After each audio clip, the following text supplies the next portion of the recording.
अस्सलाम वालेकुम नाजरीन, आप देख रहे हैं नया पाकिस्तान और मैं हूं शहजाद इकबाल। वजीर आजम इमरान खान का 50 लाख सस्ते घर बनाने का विजन, कंस्ट्रक्शन सेक्टर की तरक्की और इसके जरिए मुल्की मईशत को इस्तेकाम देने का अज़म और आम आदमी का अपना घर बनाने का ख्वाब दाव पर लग गया है। वजीर आजम इमरान खान ने जब नया पाकिस्तान हाउसिंग स्कीम मंसूबे का ऐलान किया तो उससे एक उम्मीद जागी जिससे कम आमदनी वाले घरानों और आम पाकिस्तानी को अपना घर बनाने का ख्वाब सच होता दिखाई दिया। इस मंसूबे के लिए ऐसे इकदाम भी किए गए जिससे तामीराती सनत में तेजी दिखाई दी और नए नए मंसूबे बनना शुरू हुए।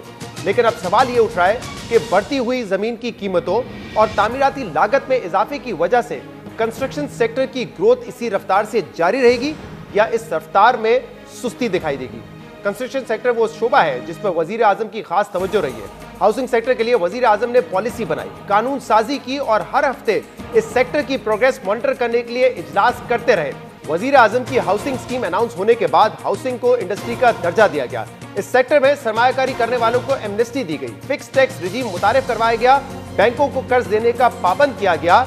इन इकदाम के साथ साथ फोरक्लोजर कवानीन पर कमर्शियल बैंकों के तहफ़्फ़ुज़ात दूर किए गए और तमाम मसाइल के हल के लिए रियल एस्टेट रेगुलेटरी अथॉरिटी भी कायम की गई। इन तमाम इकदाम से सरमायाकारी और माशी सरगर्मियों के लिए एक साजगार माहौल पैदा हुआ। वजीर आजम इमरान खान की इस सेक्टर से बहुत उम्मीदें वाबस्ता रही हैं कि इससे आम आदमी को सस्ता घर बनाने का मौका मिलेगा और मईशत का पहिया भी चलेगा। वजीर आजम इमरान खान 50 लाख घर बनाने का वादा करते रहे और तामीराती शोबे के जरिए मईशत की तरक्की के हवाले से बहुत पुरुम्मीद रहे, लेकिन अब हालात तेजी से तब्दील हो रहे हैं। पिछले एक साल के दौरान हालात जैसे बदले हैं और जैसे जमीन और कंस्ट्रक्शन मटेरियल की कीमतों में इजाफा हुआ है, उसकी वजह से आम आदमी के लिए घर बनाना मुश्किल होता जा रहा है और इससे कंस्ट्रक्शन इंडस्ट्री के मुतासिर होने का भी खदशा है। आम आदमी के लिए घर बनाना क्यों मुश्किल हो गया है? इसके लिए 3 अवामिल यानी कि तामीराती लागत, जमीन की कीमतों में इजाफा और शरह सूद में इजाफे का जायजा लेना जरूरी है, क्योंकि इन तीनों अवामिल में एक साल में होने इजाफे ने कंस्ट्रक्शन सेक्टर की मजमूई कारकर्दगी और आम आदमी की कुव्वत खरीद को मुतासिर किया है। सबसे पहले बात करते हैं कंस्ट्रक्शन कॉस्ट यानी कि तामीराती लागत की। पिछले एक साल के दौरान तामीराती लागत में गैर मामूली इजाफा हुआ है। माहिरीन के मुताबिक कम कीमत घरों की तामीराती लागत 2500 रुपए फी स्क्वायर फीट के हिसाब से प्लान की गई थी, लेकिन कंस्ट्रक्शन मटेरियल में इजाफे से अब ये लागत 3500 रुपए फी स्क्वायर फीट से भी बढ़ चुकी है। कंस्ट्रक्शन मटेरियल में सीमेंट सबसे अहम है। सीमेंट की कीमतों में इजाफे का जायजा लें तो अक्टूबर 2020 में सीमेंट का 50 किलो का एक बैग 550 रुपए में दस्तयाब था, मगर अब वही बैग 700 से 720 रुपए में मिल रहा है। यानी सीमेंट की कीमत में एक साल में 31% का इजाफा हुआ है और सीमेंट की कीमतों में इजाफे की वजह सीमेंट की डिमांड में इजाफा, जबकि इसके साथ साथ एक वजह यह भी बताई जा रही है कि दुनिया भर में जो कोल की कीमतें हैं उनमें इजाफा हुआ है। अहम बात यह है कि सीमेंट की फरोख्त के आदाद और शुमार ये बात वाजे कर रहे हैं कि कंस्ट्रक्शन सेक्टर में जो तेजी नजर आ रही थी वो अब स्लो डाउन का शिकार है। रवा माली साल के पहले तिमाही में सीमेंट की फरोख्त 11.3 मिलियन टन रही, जबकि इससे पिछली तिमाही में सीमेंट की फरोख्त 12 मिलियन टन थी, यानी कि सीमेंट की फरोख्त में 5% की कमी हुई है। कंस्ट्रक्शन में इस्तेमाल होने वाली दूसरी अहम चीज सरिया है। पिछले एक साल में सरिये की कीमत में भी बेपनाह इजाफा हुआ है। अक्टूबर 2020 में सरिये की कीमत 1,15,000 रुपए टन थी और अब वही सरिया तकरीबन 1,90,000 रुपए में फरोख्त हो रहा है। सरिये की कीमत में एक साल में 67% का नाकाबिले यकीन इजाफा हुआ है, जिसकी वजह आलमी मार्केट में स्क्रैप की कीमत में इजाफा बताया जा रहा है। इसी तरह बजरी की कीमत में एक साल में 32,000 रुपए से बढ़ के 38,000 रुपए तक पहुंच चुकी है, यानी कि बजरी की कीमत में 20% का इजाफा रिकॉर्ड किया गया है। ईंट की कीमत में 20% इजाफा देखा गया है। रेत की कीमत एक साल में 14,000 से बढ़कर 17,000 तक पहुंच चुकी है और इसमें 25% का इजाफा देखा गया है। घर की तामीर में इस्तेमाल होने वाली बुनियादी मटेरियल की कीमतों में इजाफे के अलावा तामीराती शोबे में इस्तेमाल होने वाले दीगर सामान की कीमतों में भी इजाफा देखा गया है। लकड़ी की कीमतों की बात की जाए तो येलो पाइन की तामीराती लकड़ी अक्टूबर 2020 में 3,500 रुपए स्क्वायर फीट में फरोख्त की जा रही थी, अब वही येलो पाइन 5,000 रुपए में दस्तयाब है। इसी तरह एशवुड की कीमतें 25% इजाफे के बाद 6,000 रुपए से बढ़कर 7,500 रुपए फी स्क्वायर फीट तक पहुंच चुकी है। घर की तामीर में इस्तेमाल होने वाला एक और अहम आर्टिकल बिजली का सामान है, जिसकी कीमत में औसतन 30% का इजाफा रिकॉर्ड हुआ है। इसी तरह एल्युमिनियम और पेंट की कीमतों में 20% का इजाफा देखा जा चुका है। दूसरी तरफ फ्लोट ग्लास की अगर बात की जाए तो उसकी कीमत में 25% का इजाफा और हार्डवेयर के सामान में 40% का इजाफा देखा गया है। कंस्ट्रक्शन मटेरियल में इजाफे की वजूहात बिजली और पेट्रोल की कीमतों में इजाफा, डॉलर की कदर में इजाफा और हाई डिमांड बताया जा रहा है। इसके अलावा फ्रेट चार्जेस जो कि एक साल पहले $2000 थे, अब वो बढ़ के $9000 तक पहुंच चुके हैं और फ्रेट चार्जेस में एक साल में गैर मामूली इजाफा देखा गया है, जिसकी वजह से जो बिल्डिंग मटेरियल की कॉस्ट है उसमें इजाफा हुआ है। और इसी वजह से बिल्डर्स और डेवलपर्स वजीर आजम से ये मुतालबा कर रहे हैं कि अगर कम कीमत घरों के मंसूबे को कामयाब करना है तो इंडस्ट्री के लोगों को साथ बिठाकर कीमतों का तयन करना पड़ेगा और लो कॉस्ट हाउसिंग के लिए बिल्डिंग मटेरियल में टैक्स छूट देना पड़ेगी। तामीराती लागत के बाद अब बात करते हैं जमीन की कीमतों में, जिसमें बेपनाह इजाफा हुआ है और जमीन की बढ़ती कीमतों की वजह से पाकिस्तान में आज तक लो कॉस्ट हाउसिंग स्कीम कामयाब नहीं हो सकी है। पाकिस्तान में ये अलमिया राय कि पाकिस्तान की मईशत यूं ही मुस्तहकम होती है तो जमीन की कीमतें बढ़ने लगती हैं, जिसकी वजह इन्वेस्टर्स और स्पेकुलेटर्स का इस सेक्टर में आना होता है। सरमायाकार अपना सरमाया इस सेक्टर में पार्क कर देते हैं और जमीन की कीमतें मसनूई तौर पर बढ़ना शुरू हो जाती हैं और ये एक ऐसा मुस्तकिल मसला है जो आज तक हल नहीं हो सका है। मुशीर खजाना शौकत तरीन ने भी इस मसले पर बात की है। उन्होंने कहा कि रियल एस्टेट सेक्टर बहुत अहम है, लेकिन ऐसा नहीं होना चाहिए कि लोग अपना सारा पैसा, सारा सरमाया जमीन में पार्क कर दें। I am not against, the real estate sector. The housing sector, benefits around 40 industries. We have to make sure that those benefits are aligned with other sectors, productive sectors of the economy, and the capital is not diverted entirely to the real estate sector. And we also have seen in the past that, people are just investing in land. They buy plots and they just lie there for years and years. And that is, productive capital sunk into dead assets. We will be coming up with some, kind of taxes which will be applied on those dead assets so that the money can be, recycled to the other sectors of the economy. Musheer खजाना शौकत तरीन ने dead assets को मईशत के लिए बोझ करार दिया और कहा कि इस तरह के असासों पे हुकूमत टैक्स का सोच रही है ताकि इस रुझान की हौसला शिकनी की जाए। लेकिन वजीर आजम इमरान खान के कंस्ट्रक्शन पैकेज के साथ भी वही हुआ। वजीर आजम ने जैसे ही इस मंसूबे का ऐलान किया और हाउसिंग को एक इंडस्ट्री का दर्जा दिया, एमनेस्टी स्कीम दी गई, टैक्स छूट दी गई और हाउसिंग फाइनेंस का ऐलान हुआ, तो इन्वेस्टर्स ने इसका फायदा उठाते ही अंधाधुंध जमीनें खरीदना शुरू कर दी, जिसकी वजह से मुल्क के तमाम शहरों में जमीन की कीमतों में इजाफा हुआ। जमीन की कीमतें आसमान पर पहुंच गई। जमीन की कीमतों में किस तेजी से इजाफा हुआ है, इसके लिए अगर 3 बड़े शहरों कराची, लाहौर, इस्लामाबाद का ही जायजा ले तो हकायक हैरान कुन है। इन 3 शहरों में हमने उन इलाकों का जायजा लिया है जहां कंस्ट्रक्शन एक्टिविटी हो रही है, जहां नई स्कीम्स लॉन्च हो रही है और जहां मिडिल क्लास और अपर मिडिल क्लास से ताल्लुक रखने वाले अपना घर बना सकते हैं। सबसे पहले बात करते हैं लाहौर की। लाहौर में डीएचए फेज 7 में 5 मरला प्लॉट की कीमत 81 लाख की औसत से बढ़कर 1 करोड़ 6 लाख तक पहुंच चुकी है। यानी इस इलाके में जमीन की कीमत में 30% इजाफा हुआ है। इसी तरह डीएचए लाहौर के फेज 9 में 5 मरला के प्लॉट की कीमत 1 साल पहले 49 लाख थी, जो अब बढ़कर 63 लाख हो चुकी है, यानी 28% का इजाफा हुआ है। इसी तरह जौहर टाउन और वेलेंशिया टाउन में 5 मरले की प्लॉट की कीमत 58 लाख से बढ़कर 78 लाख हो चुकी है। इस हिसाब से इन दोनों इलाकों में जमीन की कीमत में 34% इजाफा हुआ है। लाहौर की तरह कराची में भी जमीन की कीमतों में बेपनाह इजाफा हुआ है। कराची के इलाके स्कीम 33 की बात करते हैं, जहां मिडिल क्लास से ताल्लुक रखने वाला कुछ अरसे पहले तक घर बना सकता था, लेकिन स्कीम 33 में भी जमीन की कीमतों में बेपनाह इजाफा हुआ है। मिसाल के तौर पे पंजाबी सौदागरान सोसाइटी में 120 गज का प्लॉट पिछले 1 साल में 69 लाख से बढ़कर 91 लाख रुपए का हो चुका है। कीमत में यह इजाफा 31% बनता है। इसी तरह सुजानी टाउन में 120 गज के प्लॉट की कीमत 55 लाख से बढ़कर 74 लाख हो चुकी है, यानी सुजानी टाउन में भी जमीन की कीमत में 34% का इजाफा हुआ है। इसी तरह बहरिया टाउन कराची में 250 गज के प्लॉट की कीमत 54% इजाफे के साथ 57 लाख हो चुकी है। यही प्लॉट 12 माह पहले 37 लाख रुपए में फरोख्त हो रहा था। लाहौर और कराची की तरह जमीन की कीमतों में इजाफे का रुझान इस्लामाबाद में भी मौजूद है। इस्लामाबाद में गुलबर्ग ग्रीन में 5 मरले के प्लॉट की कीमत 33% इजाफे के बाद 62 लाख रुपए से बढ़ के 82 लाख हो चुकी है। और इसी तरह बहरिया टाउन फेज 8 में 8 मरला के प्लॉट की कीमत 75 लाख रुपए है। इस्लामाबाद के अलावा पेशावर के इलाके दलाजाक रोड और हयाताबाद में भी प्लॉट की कीमतों में 30 से 40% का इजाफा रिकॉर्ड हुआ है। कंस्ट्रक्शन मटेरियल और प्लॉट की कीमतों में इजाफे के अलावा तीसरा फैक्टर जो कंस्ट्रक्शन इंडस्ट्री और वजीर आजम के लो कॉस्ट हाउसिंग के मंसूबे के स्लो डाउन की वजह बन सकता है, वो है शरह सूद में इजाफा।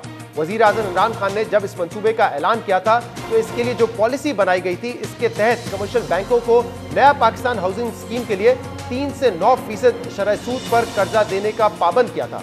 बैंकों को इस बात का भी पाबंद किया गया था कि वो अपने पोर्टफोलियो का 5% यानी कि 300 अरब रुपए हाउसिंग फाइनेंस के लिए मुख्तस करेंगे।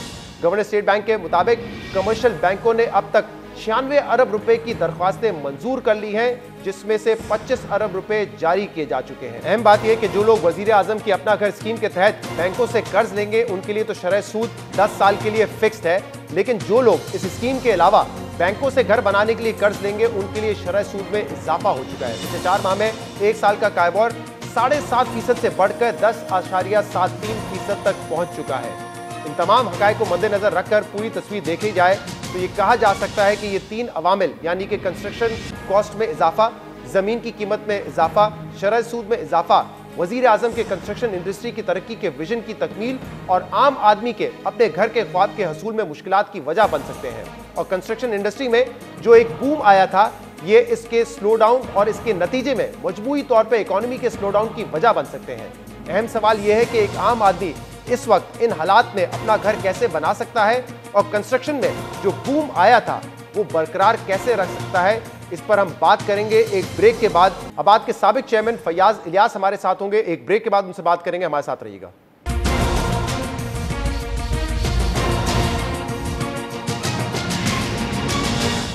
वेलकम बैक नाजरीन। ब्रेक में जाने से पहले बड़ा तफसील से हमने आपको बताया कि वजीर आजम इमरान खान का ये विजन है कि एक आम आदमी को घर मिल सके। वो चाहते हैं कि जो कंस्ट्रक्शन इंडस्ट्री है उसको फ़रोग मिले ताकि मईशत का पहिया भी तेज़ी से आगे बढ़े, लेकिन हालात बहुत हद तक तब्दील हुए हैं। बड़ा तफसील से हमने आपको बताया कि किस हद तक कंस्ट्रक्शन कॉस्ट में इजाफा हुआ है और ज़मीन की कीमत में इजाफा हुआ है। इस पर मजीद बात करेंगे, जिसके लिए हमें ज्वाइन किया है आबाद के साबिक चेयरमैन फैयाज इलियास ने। फैयाज साहब, बहुत बहुत शुक्रिया, आपने हमें वक्त दिया। बड़ा एक इमरान खान साहब का ये विजन है कि हमें लो कॉस्ट हाउसिंग की तरफ जाना है, हर किसी को घर मिल सके, लेकिन जो 1 साल में हालात तब्दील हुए हैं जिसमें तामीराती कॉस्ट बहुत ज़्यादा बढ़ गई है, इसके अलावा जो ज़मीन की कीमत है उसमें बहुत ज़्यादा इजाफा हुआ है, उसके बाद कितना मुश्किल हो गया एक आम आदमी के लिए घर बनाना आज? बिस्मिल्लाहिर्रहमानिर्रहीम। बहुत शुक्रिया शहजाद साहब फॉर इनवाइटिंग मी हियर।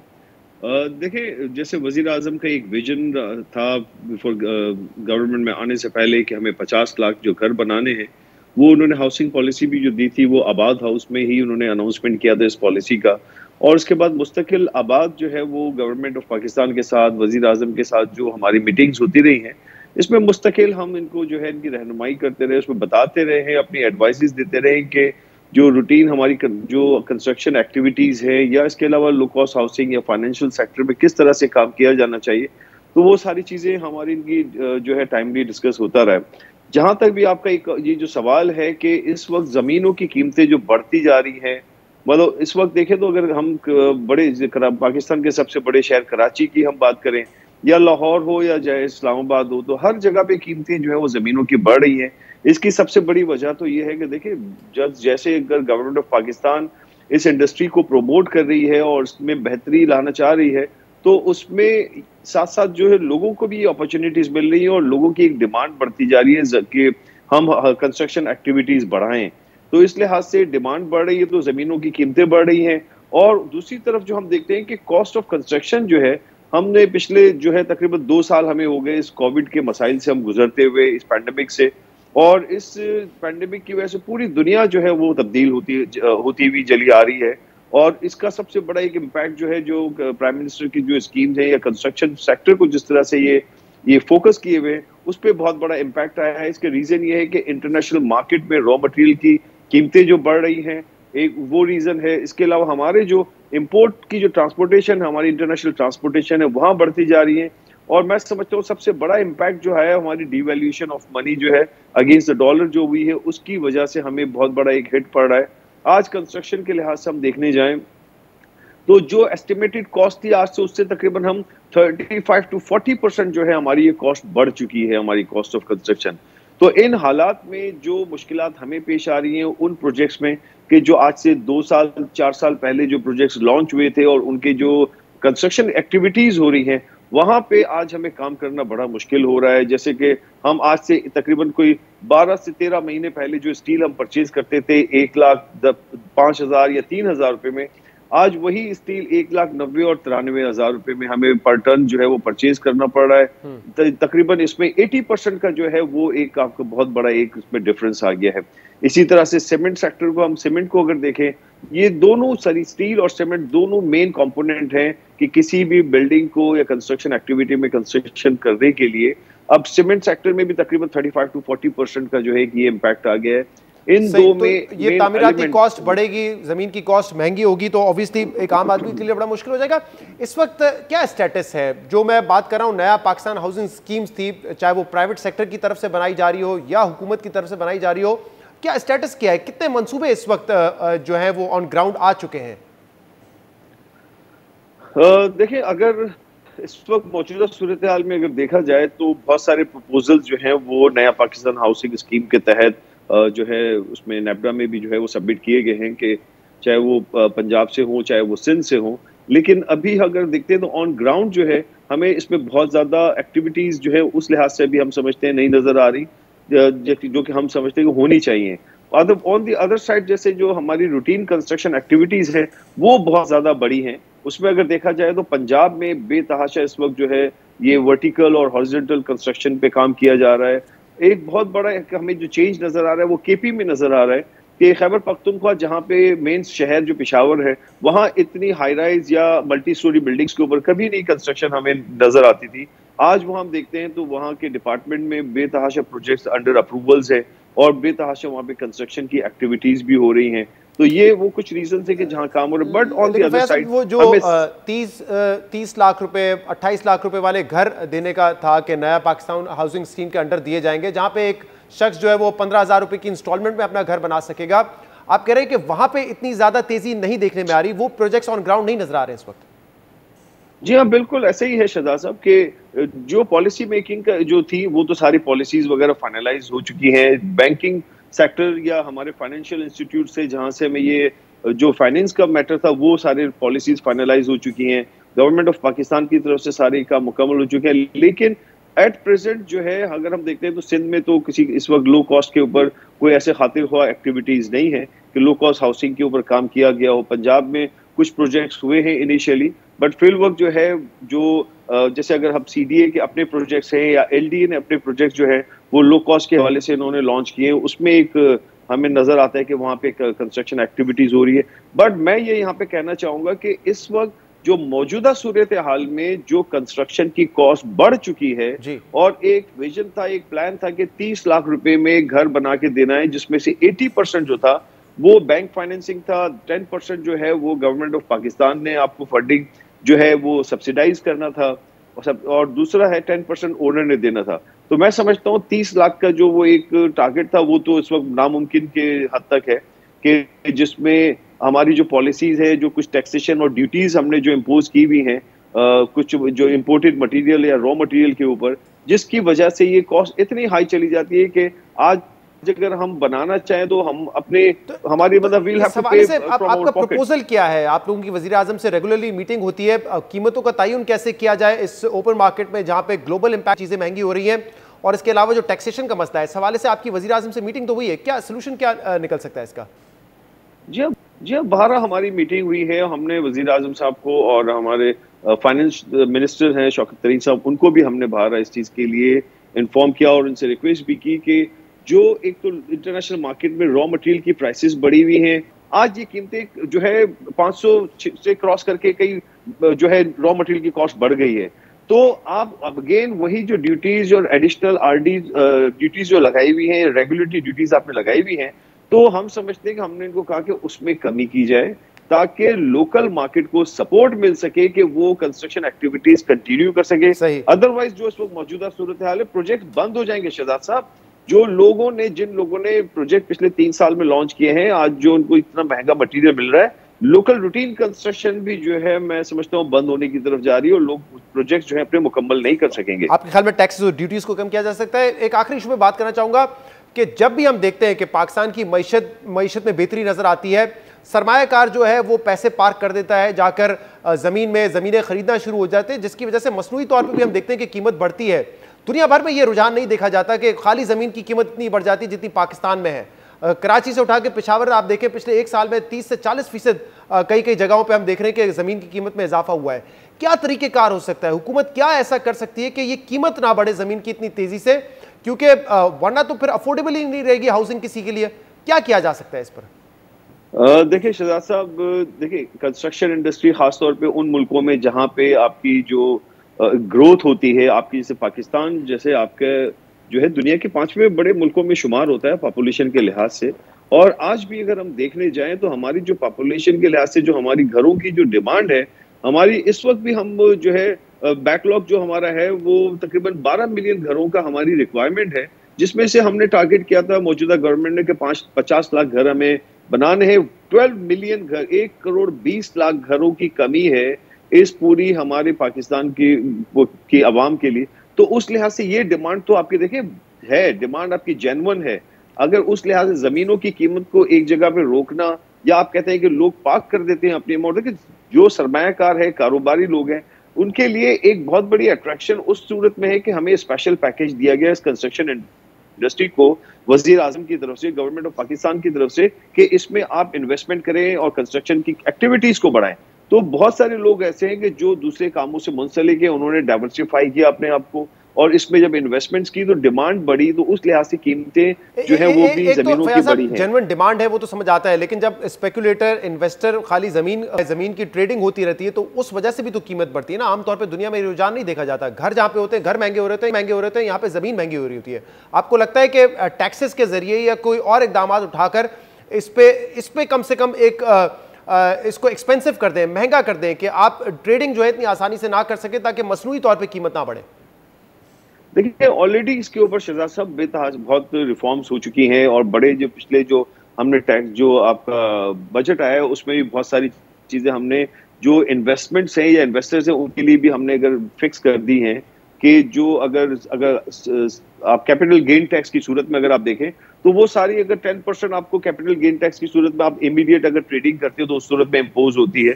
तो अब तो लोगों के पास जो सरमाया है, जो व्हाइट मनी है, उसके लिए भी बहुत सारे आपने जो है प्रॉपर रास्ते बना दिए कि भाई कि आपको इसमें इन्वेस्टमेंट आप बासानी कर सकते हैं। ड्यूटीज के हवाले से जो इश्यूज थे उसमें प्राइसेस जो है टाइम टू टाइम FBR, और अगर हम DC वैल्यू की बात करें तो वो भी अब एक दूसरे को बैलेंस कर रहे हैं, और आने वाले वक्तों में उनको मजीद बढ़ाया जा रहा है ताकि मार्केट प्राइस और ताकि ये सारी चीजें बैलेंस हो जाए। फयाज इलियास हमारे साथ बड़ी तफसील से बता रहे थे कि इस वक्त जो कंस्ट्रक्शन कॉस्ट में इजाफा हुआ है, ज़मीन की कीमतों में इजाफा हुआ है, इससे एक आम आदमी के लिए मुश्किल हो गया घर बनाना। प्रपोजल्स भी उन्होंने कहा कि वज़ीर आज़म को दे चुके हैं हम कि किस तरीके से टैक्सेशन कम करके, रेगुलेटरी ड्यूटी कम करके हम जो है कॉस्ट को कम करने की कोशिश कर सकते हैं। एक ब्रेक प्रोग्राम में शामिल करेंगे, इस पर मज़ीद बात करेंगे।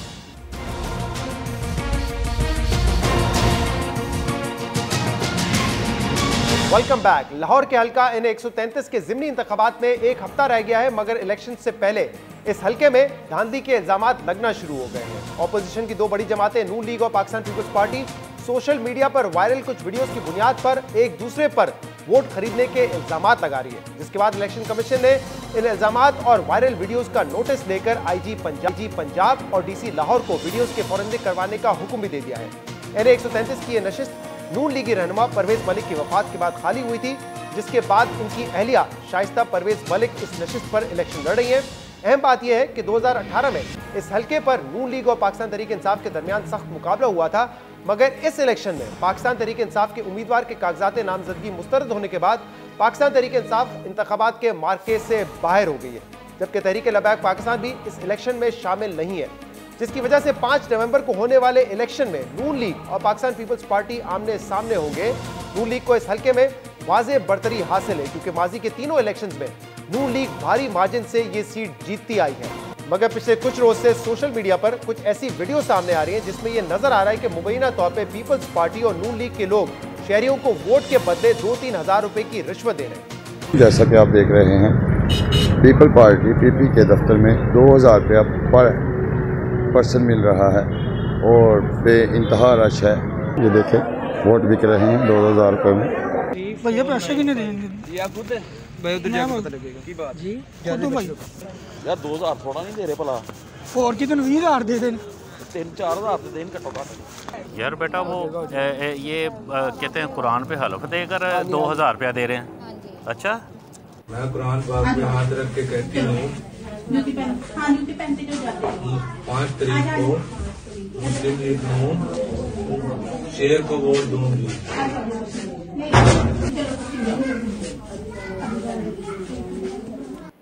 इलेक्शन कमिश्नर ऑफ पाकिस्तान ने इन वीडियोस पर पीपल्स पार्टी उम्मीदवार को नोटिस जारी किया है, जबकि इन वीडियोस की बुनियाद पर पाकिस्तान पीपल्स पार्टी भी नून लीग पर वोट खरीदने के इल्जाम लगा रही है। अगर पीपल्स पार्टी इल्जाम तो लगा रही है, लेकिन जिस हल्के में नून लीग की पोजीशन इतनी मजबूत है वहां नून लीग के वोट खरीदने की कोई वजह नजर नहीं आती। इस पर हम बात करेंगे, जिसके लिए हमें पीपल्स पार्टी से ज्वाइन करेंगे हसन मुर्तजा साहब, जो कि पार्लिमानी लीडर है पीपल्स पार्टी के पंजाब में, और इसके अलावा हमें ज्वाइन करेंगी अज़मा बुखारी साहबा, मेंबर प्रोविंशियल असेंबली। दोनों का बहुत बहुत शुक्रिया ज्वाइन करने के लिए। अज़मा साहबा, पहले आप लोगों ने दरख्वास्त की इलेक्शन कमीशन को, इलेक्शन कमीशन ने नोटिस भी लिया, लेकिन उसके बाद कुछ वीडियोज वायरल हुई है जिसमें मुबैना तौर पर यह कहा जा रहा है कि नून लीग भी 2-3 हज़ार रुपए देके वोट खरीद रही है। जी शुक्रिया शहजाद, बिल्कुल आप दुरुस्त कह रहे हैं कि हमने कोशिश की, इलेक्शन कमीशन जो हमारे पास कुछ वीडियो सामने आई, इसके अंदर हमने खुद कोई वीडियो नहीं बनाई। हम जो बाहर सड़क पे से गुजरने वाले लोग हैं उन्होंने ये वीडियोस बनाई कि जब पीपल्स पार्टी के ऑफिस के बाहर लोग लाइनों में खड़े थे और उनको जो है वो जी उस्मा साहब उनको जी और उनको जो है वो वहां पर वोट जो है उनसे कहा जा रहा था कि ये वो खरीदे जा रहे हैं या जो भी कुछ किया जा रहा है। सो उसके ऊपर जो है वो हमने गुजारिश की इलेक्शन कमीशन से कि इसका नोटिस लें, इसको देखें, लेकिन उसका रिजल्ट ये हुआ कि एक छोटे से कमरे में बैठ के हमारे लिए जो है वो एक पता नहीं वो कौन सी वीडियो किसने तैयार की। आप ये देखिए, लाहौर में कोविड के दिनों में मतलब किसी ने मास्क नहीं लगाया, लेकिन वो मास्क के साथ एक छोटे से कमरे में फुटेज बनी है और वो पता नहीं किसने बनाई है, जिसने भी मेहरबानी की है ये उसकी बिल्कुल सामने आना चाहिए। हम इसकी तहकीकात का खुद मुतालबा कर रहे हैं, क्योंकि 90,000 वोट लेने वालों को जो है वो 5500 वोट लेने वालों से जो है वो कोई खतरा नहीं हो सकता। ये कोई कॉमन सेंस ही नहीं बनती कि इसमें हम क्यों वोट लेने की कोशिश, जो खरीदने की कोशिश कर सकते हैं। और फिर यह है कि उस इलेक्शन में जहां पीटीआई खुद भाग गई अपनी कारकर्दगी की वजह से, जब उनको अंडे टमाटर पड़े वहां पर वो खुद भाग गए, हमें ये करने की जरूरत क्यों होगी? हमने इतने सारे बाई इलेक्शन लड़े हैं, मुश्किल बाई इलेक्शन लड़े हैं। वीडियो है उसमें जो लोग हैं वो कौन है? नून लीग के ही लोग हैं जो कि पार्टी को बदनाम करने के लिए कर रहे हैं, या आपका ख्याल है कि कोई और लोग हैं वो नून लीग के नहीं है जो कि ये सब कुछ कर रहे हैं और फिर वीडियो बनाई गई है? देखिए शहजाद, उसकी कोई वो नहीं है। उन्होंने मास्क लगाए हुए हैं, जो खवातीन ले रही हैं उन्होंने भी मास्क लगाए हुए हैं और उनकी कोई आइडेंटिटी नहीं है। ये हमारे वर्कर बिल्कुल नहीं है किसी सूरत में, ये मैं बहुत तस्दीक से कह सकती हूँ। अगर आप इस फुटेज को गौर से देखिए, ग्रीन कलर वाली कपड़े वाली खातून है, जब वो उठ रही हैं पैसे लेकर और वो करके, तो वो अपनी लेफ्ट हैंड पे देख रही हैं जहाँ पे फुटेज बन रही है। ये बड़ा अजीब सा एक स्टिंग ऑपरेशन है जो किया गया है, शायद अपनी वीडियोज को छुपाने के लिए। तो इस तरह से हकायक छुपा नहीं करते। डबल फिगर्स में जाने की शायद किसी को जरूरत हो सकती है, हमें जो है वो 200 रुपया, हम 200 रुपया देके वोट खरीदने के जो है उसमें नहीं है। 2000 तो बहुत बड़ी बात है। तो क्योंकि आपने पीपल्स पार्टी के ऊपर इल्जाम लगाया, इलेक्शन कमीशन ने नोटिस दिया, तो आपके ख्याल में कौन है इसके पीछे? क्या पीपल्स इसके पीछे? जी मैं नहीं जानती कौन है, ये तहकीकात करना इलेक्शन कमीशन का काम है। और फिर यह है कि ये तहरीक इंसाफ भी हो सकती है, जिनको सही वाली ऑडियो वीडियोस पे जो है वो तहकीकात करानी चाहिए, उस पर वो आते नहीं है। आज आप सुबह से देखिए, रात से बल्कि वो बगलें बजा रहे हैं। उसको जो है आप हमारे उम्मीदवार को जो है वो नाअहल कराने की कोशिश कर रहे हैं। खुद को इलेक्शन लड़ना नहीं आता, खुद को नॉमिनेशन पेपर मैं जरा हसन मुर्तजा साहब से भी इस पे बात करूं। हसन साहब, वो कह रहे हैं कि हमारी जो वीडियोस है वो तो ऐसा लग रहा है कि स्टेज ड्रामा किया हुआ है, हमारे लोग नहीं है, हमारे कारकुन नहीं है, इसकी इन्वेस्टिगेशन होनी चाहिए। लेकिन पीपल्स पार्टी पे भी इल्जाम लग रहा है कि आप भी 2-3 हज़ार रुपए देके वोट खरीद रहे हैं। क्या पीपल्स पार्टी इलेक्शन जीतने के लिए वोट खरीद रही है? देखें जी, अगर तो माजी में आज तक पाकिस्तान पीपल्स पार्टी ने ऐसा किया है या पाकिस्तान पीपल्स पार्टी पे ऐसा कभी कोई इल्जाम हुआ है, क्या पाकिस्तान पीपल्स पार्टी का इस दफा कोई बहुत बड़ा पैसे वाला उम्मीदवार सामने आ गया है और वो इस पोजीशन में है कि पैसे दे के वोट खरीदेगा, और या पीपल्स पार्टी जो है वो 5000 वोट को बढ़ाकर 1 लाख तक ले जाने के चक्कर में पीपल्स पार्टी जो है वो हमारा राब्ता जो है हसन मुर्तज़ा साहब से मुनक़ता हो गया है। उस्मा बुखारी साहबा, आपको आवाज़ आ रही है मेरी? जी मुझे आपकी आवाज़ आ रही है, आपको मेरी आवाज़ आ रही है? जी आवाज़ आ रही है। अब जो जितना मैं सुन सका हूँ, हसन साहब कह रहे हैं कि हमारे भी 5-6 हज़ार वोट से हम 1 लाख वोट कर लें, या तो ये हमारा एजेंडा हो, या हमारा कोई इतना पैसे वाला उम्मीदवार हो तो वो फिर पैसे बांट रहा हो तो समझ आती है, लेकिन ऐसा तो कुछ नजर नहीं आ रहा। नहीं देखिए शहजाद, हमें बहुत हम समझते हैं एज ए पॉलिटिकल पार्टी कि पीपल्स पार्टी जैसी जमात को पंजाब में रहना चाहिए, और अब जब पीटीआई मैदान में नहीं थी तो पीपल्स पार्टी के लिए एक अच्छा मौका है अपने आप को दोबारा से खड़ा करने के लिए, असर्ट करने के लिए। लेकिन उसके साथ साथ ये भी एक हकीकत है कि सिंध की जो है वो तमाम तर कैबिनेट और सिंध के कहा जाता है बहुत सारी फंडिंग जो है वो यहाँ पर मौजूद है। ये रिपोर्ट हुआ मीडिया में, आसिफ जरदारी साहब ने जो है वो बहुत सारा टास्क दिया है, वो किया है, मुझे नहीं मालूम, मैं किसी पे इल्जाम नहीं लगाना चाहती, लेकिन एक स्टिंग ऑपरेशन आपको याद होगा गिलानी साहब की इलेक्शन में भी हुआ था और उसके ऊपर भी इल्जामात लगे थे। सो मैं अपनी पार्टी की बात कर सकती हूँ कि हमें जहां परवेज मलिक साहब ने बहुत खिदमत की है इस हल्के के अंदर, वो 4-5 मरतबा यहाँ से एमएनए हुए हैं। इवन मुशर्रफ के दौर में जब यहाँ से एमएनए कोई नहीं हो पा रहे थे लाहौर से, तब भी वो एमएनए हुए थे। ठीक है, मैं जरा हसन साहब की तरफ वापस आता हूँ, क्योंकि हसन साहब कह रहे थे या तो पीपल्स पार्टी का कोई ऐसा पैसे देने वाला रिकॉर्ड हो तो फिर उस पर बात की जा सकती है। हसन साहब अगर आप हमारे साथ हैं तो अभी अच्छा राब्ता हमारा उनसे कायम नहीं हुआ। जी अज़मा साहब सॉरी, आप फरमाइएगा। जी मैं ये कह रही हूँ कि ये परवेज मलिक साहब का जो इलेक्शन है 4-5 दफा यहाँ से एमएनए मुंतखब हुए, और ये पूरा इलेक्शन जो है इसमें पहले उनके लिए जो उन्होंने खिदमत की है इस हल्के के अंदर, और उनकी फैमिली की एक बैकग्राउंड है इस हल्के के हवाले से, उनका एक सिंपैथी का भी बहुत सारा फैक्टर मौजूद है इस हल्के में। सो हमारे लिए बड़ा कंफर्टेबल इलेक्शन है। आप देखिए हमारे ज़मीनी इंतखाबात जितने हुए हैं आज तक पंजाब के अंदर, हमने बड़े बड़े टफ इलेक्शन लड़े हैं, हमने डस्का जैसा टफ इलेक्शन लड़ा है, लेकिन हमने ये काम कभी नहीं किया। हमारी पार्टी का जो स्लोगन है वोट को इज्जत दो, जो खिदमत को वोट दो, और उसके साथ जो हमारी लीडरशिप की एक क्रेडिबिलिटी है हवाले से इन वीडियोस के बाद आने के बाद आज फवाद चौधरी साहब ने भी इस पर बात की है ना कभी करने की जरूरत पेश। अज़मा साहब इस इन मुबैना वीडियोस आने के बाद फवाद चौधरी साहब ने भी आज बात की है कि पीएमएलएन कहती तो है वोट को इज्जत दो, लेकिन देखिए उनकी वीडियो सामने आ रही है कि वो पैसे दे रहे हैं। अब मामला ये है कि आप इस वीडियो को झूठा करार दे रही हैं, कुछ ऑडियोज जिसको आप समझती हैं कि वो बिल्कुल क्रेडिबल हैं और कोई उसमें नहीं एडिटिंग हुई उसको पीटीआई कह रही होती कि ये एडिट शुदा वीडियोस हैं। तो अगर कुछ ऑडियोज एडिट हो सकती हैं तो फिर वीडियो भी एडिट हो सकती है, ऑडियो एडिट नहीं हो सकती फिर वीडियो कैसे एडिट होगी?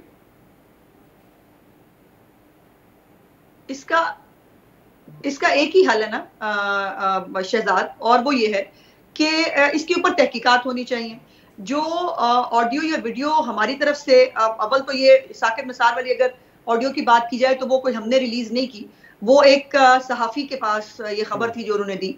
उसके ऊपर कोई एक तरीकाकार होना चाहिए। फवाद चौधरी साहब इतने तो ना, उनका लीडर को इतना बड़ा सादिक और अमीन है कि जो वो कहें हम मान लें, और वो उसके ऊपर डायरेक्ट बेनिफिशरी हैं, ये बात आपको समझनी चाहिए। चूंकि इमरान को लाना है, ये जुमला है साकिब निसार साहब का, और इमरान को लाने के लिए नवाज शरीफ साहब को हटाना था। इमरान नहीं है ना, खान साहब है ना नवाज शरीफ है ना इमरान है, खान साहब है और मियां साहब है जी। और इसमें ये बात ब्रिगेडियर इजाज साहब बहुत मौकों पर कह चुके हैं, शेख रशीद के इंटरव्यूज निकाल के देखिए, गुलाम सरवर कह चुके हैं। लेकिन ये बात आपकी दुरुस्त है कि तहकीकात होनी चाहिए, तहकीकात इनकी होनी चाहिए। इस्लामाबाद हाई कोर्ट ने इस बात का नोटिस भी लिया है कि देखा जाए कि दरख्वास्त गई है इस बात पे कि क्या वीडियो असली है या जाली है। बहुत बहुत शुक्रिया। हसन मुर्तज़ा साहब भी थोड़ी देर के लिए हमारे साथ थे। आज के प्रोग्राम में इतना ही, इजाज़त दीजिए, अल्लाह हाफ़िज़।